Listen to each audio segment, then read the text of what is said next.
üç bölümü atom sayıları. Bu bölümde atomların temel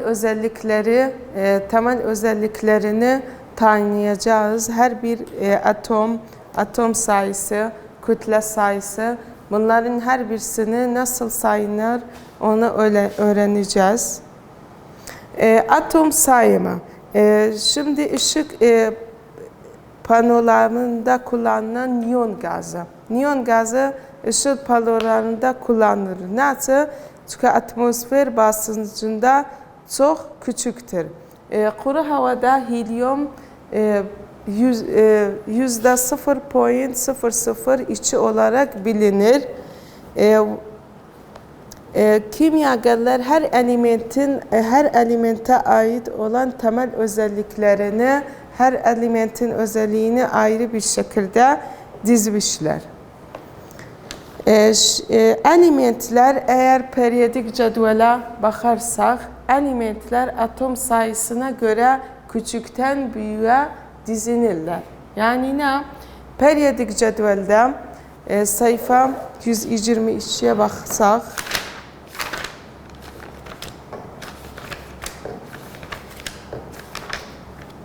bakın bu şekilde helyum atom sayısı 1'di. Ondan sonra hidrojen, helyum 2'di. Lityum atom sayısı ne kadardı? 3'tü. Ondan sonra berilyum 4'tü. Boron 5'ti. Karbon 6, nitrojen 7. Yani bu şekilde atom sayısına göre dizilmişler. Her atom, her ne kadar bir element cariye ettiğimiz zaman bir sayı fazla olur. Yani atom sayısına göre dizilmişler. Şimdi bir yasamız var. Daha sonra problemleri çözmek için çok faydalı olan ve çok mühim olan bir yasamız var. O yasada nedir? Atom sayısı eşittir elektron sayısı ve eşittir proton sayısı. Yani eğer bir soruda proton sayısını verse, biz bildik elektron, mesela burada atom sayısı 3'tü. 3 nedir? Yukarıda olan atom sayısıdır. Aşağıdaki atom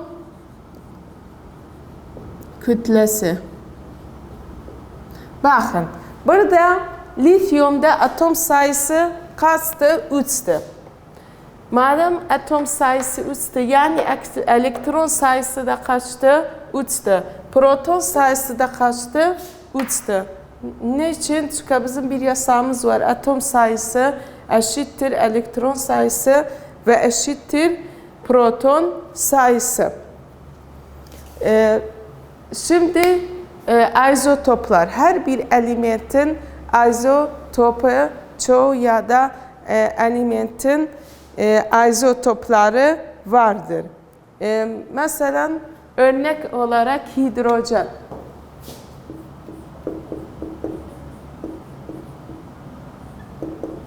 Hidrojenin 3 izotopu vardır.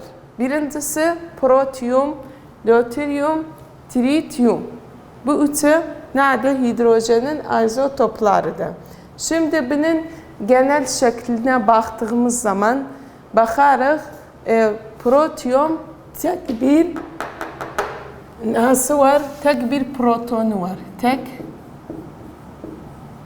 proton. Burada tek proton olduğuna göre yani atom sayısı da 1'di, elektron sayısı da 1'di. Bu şekilde ne diyinler? Eğer tek protonu olduysa protyum denir. Protyum da bu iki izotoptan daha yaygındı.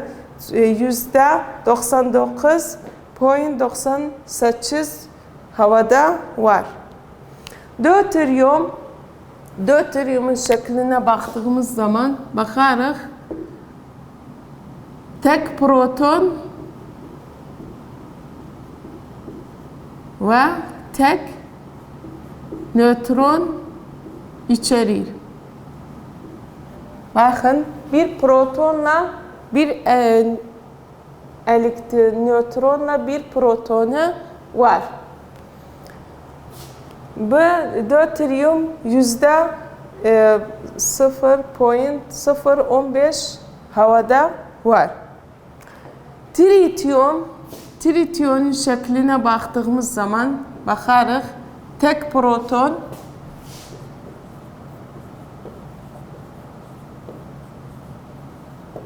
ve 2 nötron içerir. Bakın tek protonla 2 nötron vardır. Tritium genellikle endüstriyel ortamında biz hazırlarız bunu. Yani doğada yoktu ama biz hazırlayabiliriz endüstriyel ortamında. Şimdi bu üç şekle baktığımız zaman bakarız her üçünde de tek proton var. Burada tek proton, bu da tek proton. Neden? Çünkü bu hidrojenin tek elektronu var. Bakın tek elektronu var. Ne de fazla olur? Nötronu fazla olur. Tek protonu var. Burada tek protonla tek nötron. Bu üç olduğu zaman tek protonla 2 nötron oluşur.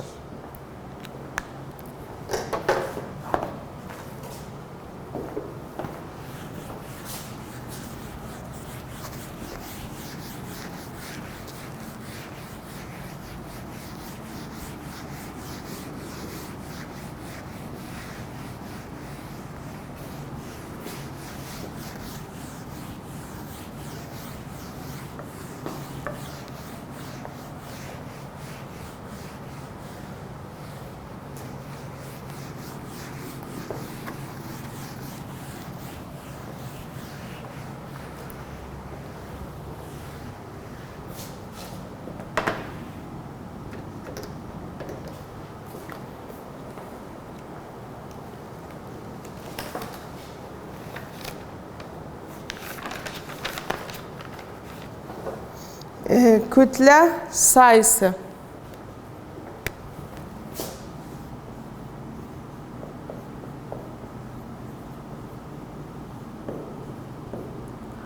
Her bir atomun kütle sayısını bulmak için bir yasamız var. O da nedir? Proton sayısı artı nötron sayısı ve genel yasadır. Kütlenin kütle sayısının yasasıdır. Sadece genel değil. Kütle sayısını bulmak için bir yasayı kullandık. O da nedir? Proton sayısı artı nötron sayısı. Bu yasayla edebiliriz kütle sayısını bulak. Tablo 3-2'ye baktığımız zaman sayfa 75 bu tablo. Hidrojen izotoplarının kütle sayısı. Mesela protium birinci izotop. Şimdi size resim yaptığımız için atom sayısı dedik. Protium birinci olan proton sayısı 1'di. Nötron sayısı yoktu. Kütle sayısı protiumun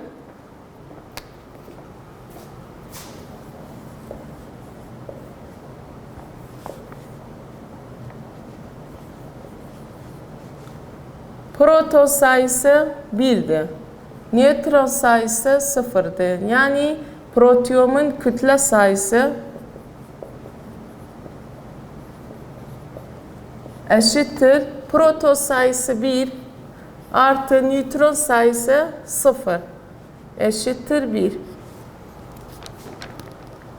Nötron sayısı 0'dı. Kütle sayısı eşittir proton sayısı artı nötron sayısı. Deuterium.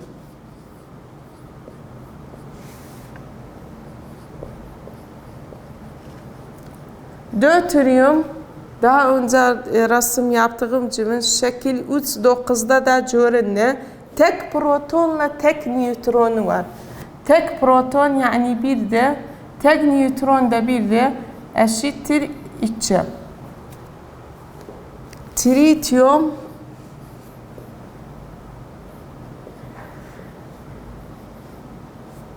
şeklinde de gösterildiği gibi 2 nötron tek proton. 2 nötron tek proton. 1 proton artı nötron da 2.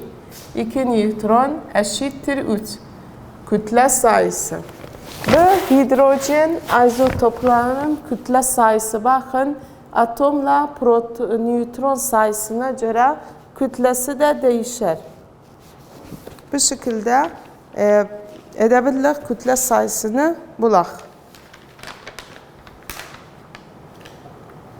Şekil 3-3'e, tablo 3-3'e baktığımız zaman hidrojen bir atom sembolü 1-1'dir.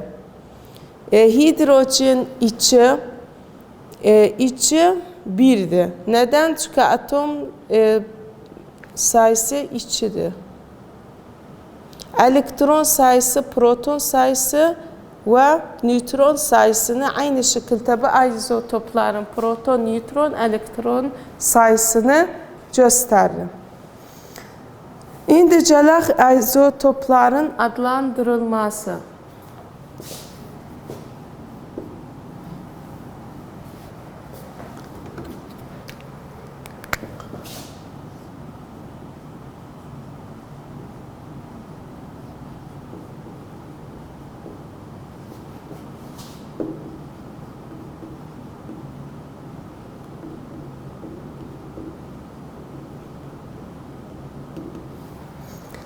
İzotopların adlandırılması iki şekilde olur. İki yöntemle olur.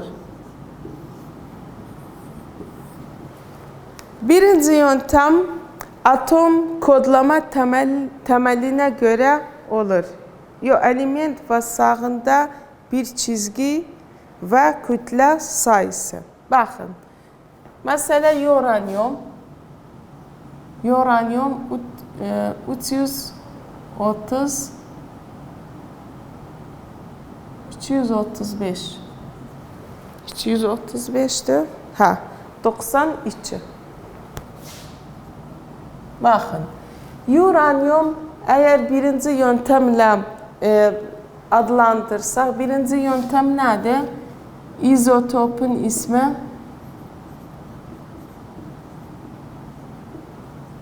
ismi çizgi kütle sayısı. Yani bu şekilde yazarıq. İzotopun ismi nedir? Uranyum. Daha sonra çizgi kütle sayısı nedir? Her zaman mevcut olan sayı kütle sayısıdır. Daha az olan atom sayısıdır. Burada 235 kütle. Bu şekilde edebilirlik adlandıraq. İzotopun ismi çizgi ve kütle sayısı. İkinci yöntem atom kodlama.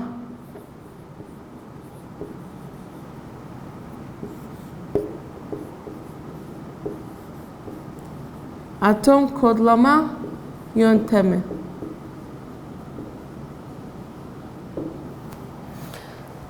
Atom kodlama yöntemi ne şekilde olur? Bu şekilde. Daha önce bamıza verir. Mesela diğer uranyum kütle sayısı bıdzadı, atom sayısı bıdzadı. Bu şekilde vermez. Diğer uranyum atom sayısı 92, kütle sayısı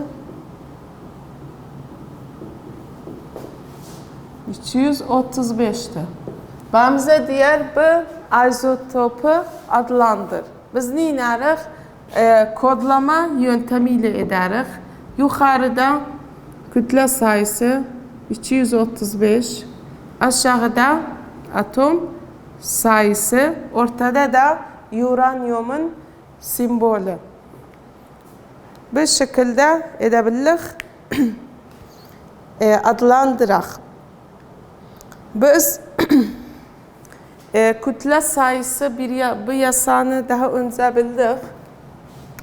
kütle sayısı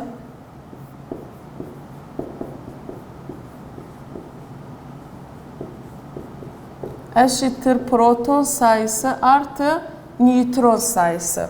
Şimdi eğer bize bu adlandırmakçı kütle sayısını verse, protonu verse ama nötronu belli olmasa, yoksa aksine kütle sayısı verse, nötronu olsa, protonu bilmesek nerede? Protonu bilmesek atom sayısını da koyabilmeyiz. Bu şekilde edebiliriz. Burada protonu bulak. Proton eşittir kütle sayısı.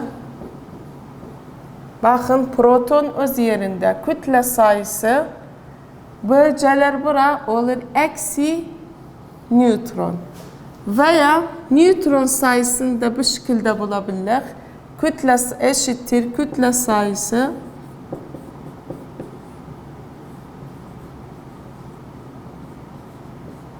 eksi proton. Bu şekilde edebilir. Hem protonu bulak kütle sayısını eğer verse, hem protonu bulabilir hem de nötronu bulabilir. Şimdi standart problemler 3-2'ye baktığımız zaman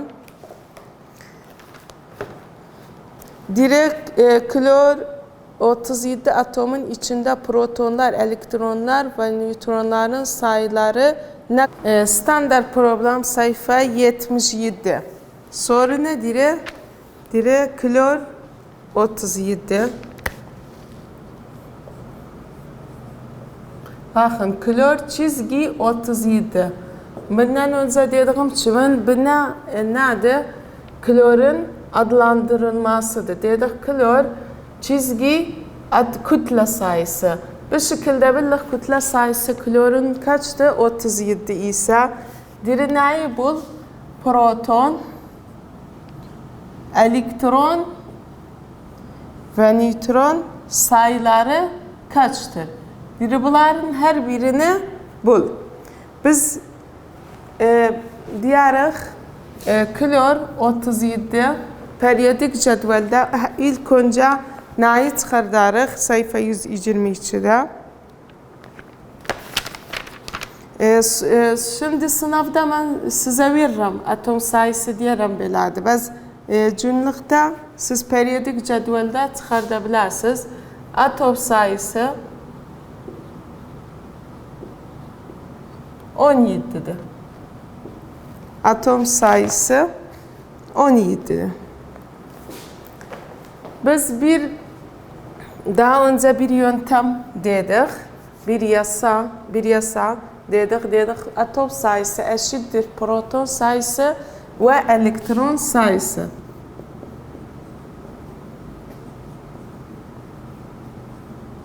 Eşittir proton sayısı ve eşittir elektron sayısı. Burada atom sayısı 17'dir. Yani proton da 17'dir, elektron da 17'dir. Bu şekilde diyerek proton eşittir 17. Bu yasaya göre atom sayısı 17 olduğuna göre protonla elektron aynı olur. Proton eşittir 17, elektron eşittir 17. Şimdi nötron. Nötronu biz nasıl bularıq? Diyerek kütle sayısı eşittir proton artı nötron. Nötronu nasıl bularıq? Nötron eşittir kütle sayısı. Daha önce bu yasanı yazdım bağıştı. Eksi proton. Şimdi kütle sayısı neçədir? 37. Neçə 37'dir? Buna göre. Bakın bu çizgiden sonra dedim yazılar şey nedir? Kütle sayısıdır.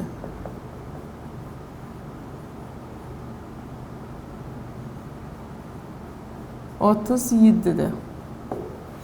kütle sayısı 37 eksi proton.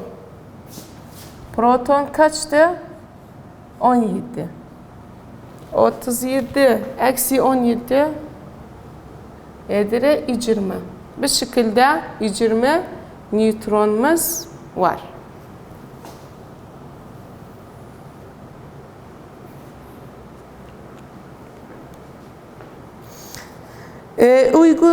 Uygulama araştırmalar. Burada da diri brom seçsende, brom çizgi seçsen yani bu seçsen nerede? Kütle sayısıdır. Diri proton, elektron, nötron. Aynı bu şekilde diyorsan proton seçsen de periyodik cedvelde atom sayısını bularak atom sayısı ne kadardı? 35'ti. Periyodik cedvele baktığımız zaman bu şekilde edebiliriz. Elektronla proton diye aynı onun için madem atom sayısı 35'ti, protonla elektron aynı olur. Kütle nötron da bulmak için diğer nötron eşittir kütle sayısı eksi proton. Yani 80 eksi 35 edir 45. Ondan sonra karbon 13 atomun kodlamasını yazın. Bakın. Diri karbon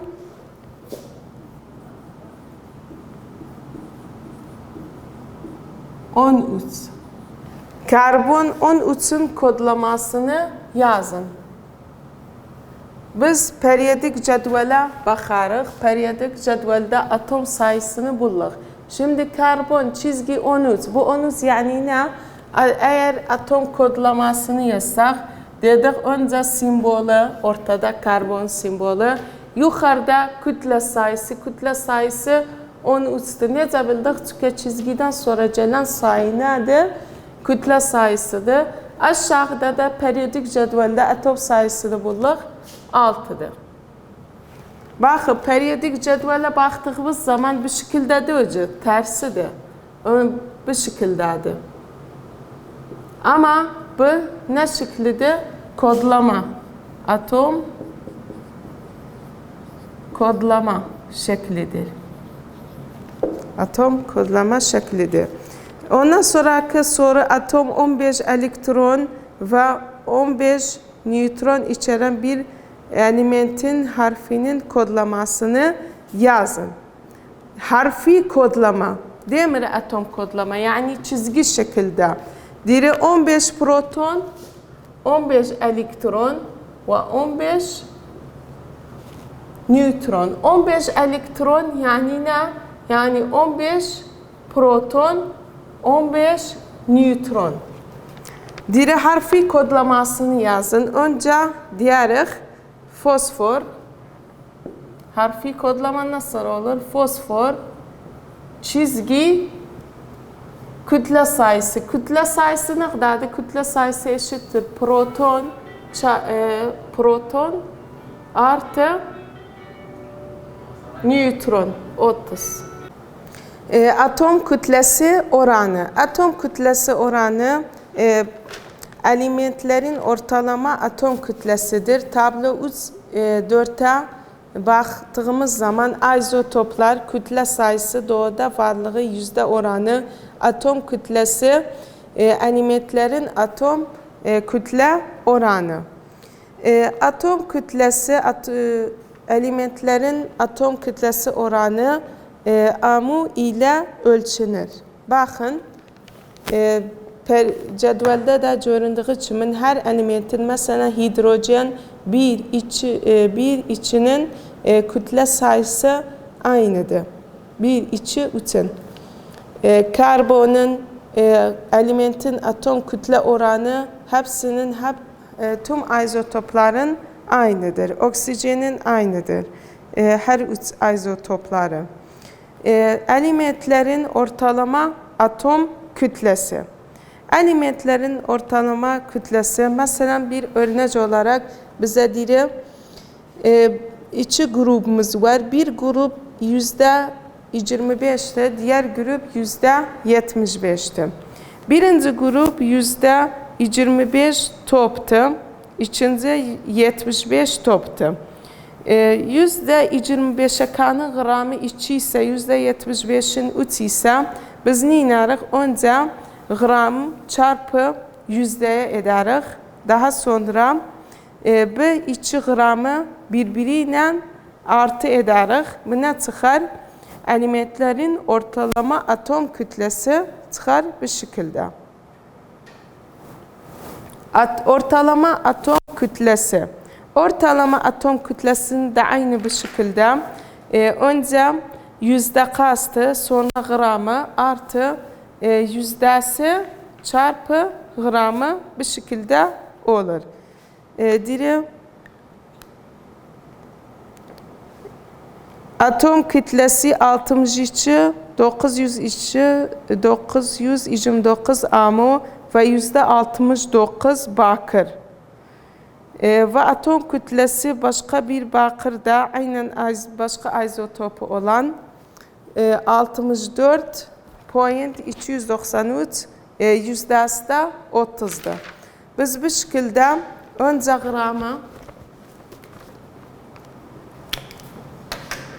gram çarpı yüzde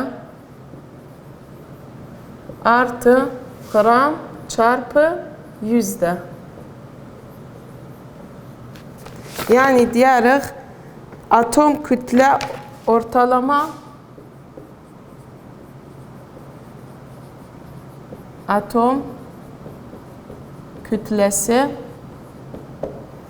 eşittir. Gramı kaçtır? Bakırın birinci izotopu 0.6917 çarpı yüzdesi 62. Soruda da görünür 929 artı bunun gramı kaçtır?